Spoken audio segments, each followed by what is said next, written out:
Potentially, we're talking here about the biggest murder case in American history by far.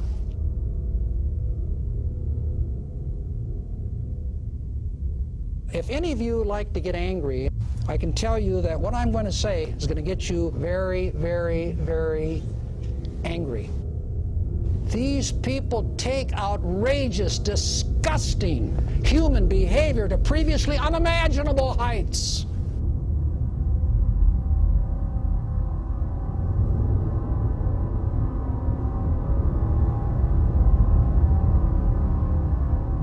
How evil, how perverse, how sick, how criminal.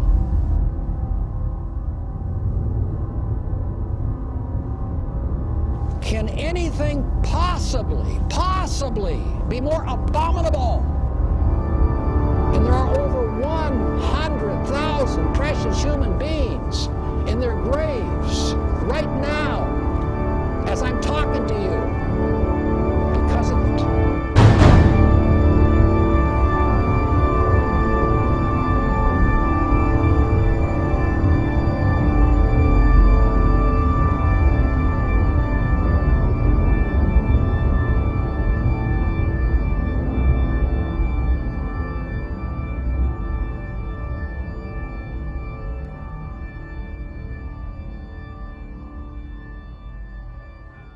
There's no prosecutor I would want to have if I were innocent more than Vince, and there's no prosecutor I'd fear more if I were guilty. He will get at the truth.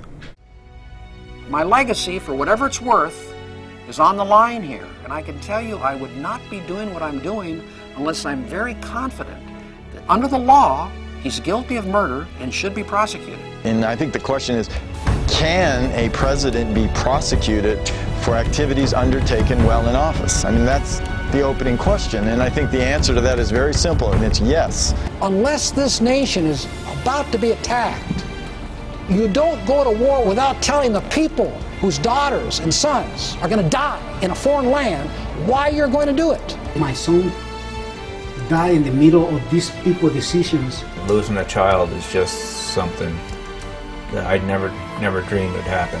We all can do something about it. And we all should. Mr. Bugliosi's basic theory is absolutely sound. Couldn't reasonable men disagree about what an imminent threat is and is not? I mean, this is fresh on the blood of people in the World Trade Center. So, right. So there is and was a certain urgency. It's not like there wasn't urgency. Against whom?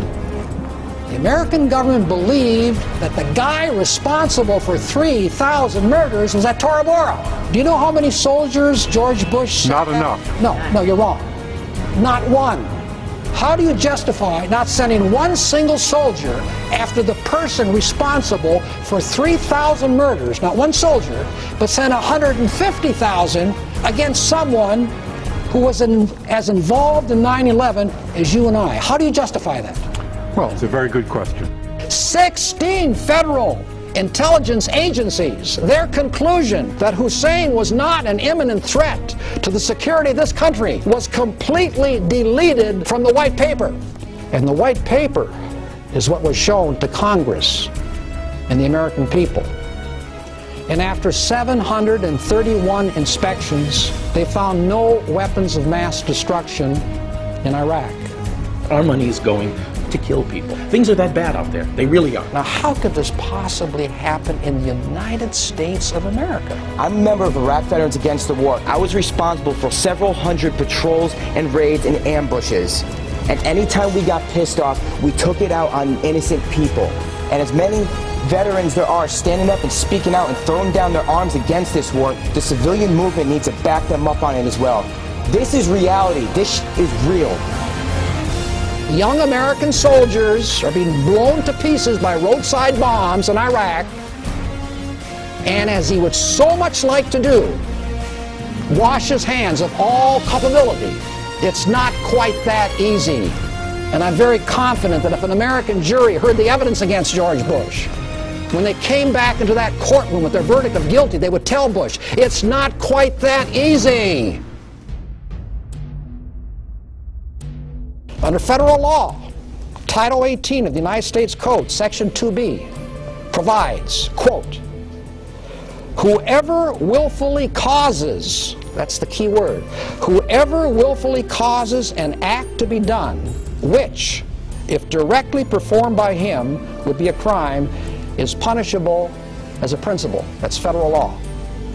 The courts have held that the defendant, quote, is as guilty as if he had done the act himself, unquote. If justice means anything in America, and if we're not going to forget the thousands of young American soldiers in their graves whom Bush deceived into thinking that they were fighting for America against an enemy that had attacked us, then I say we have no choice but to bring murder charges against the son of privilege from Crawford, Texas. All I need is a grand jury in some little town in America, and all of a sudden things are going to change very quickly. Take my word for that.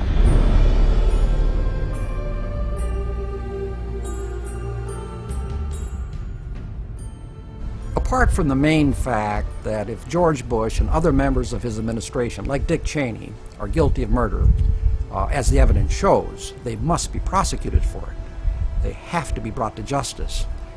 I don't have to tell you that we're living in a very hostile, extremely incendiary world. Now's the time, perhaps more than ever before, for America to show the world its leadership in democracy, morality, and the rule of law. I mean, we can't call for democracy and the rule of law in foreign nations, which we do all the time, when they see that we invaded a sovereign nation, Iraq, without any provocation at all, and thousands upon thousands of innocent Iraqis and young American soldiers are dead as a result, and we don't do anything at all about it.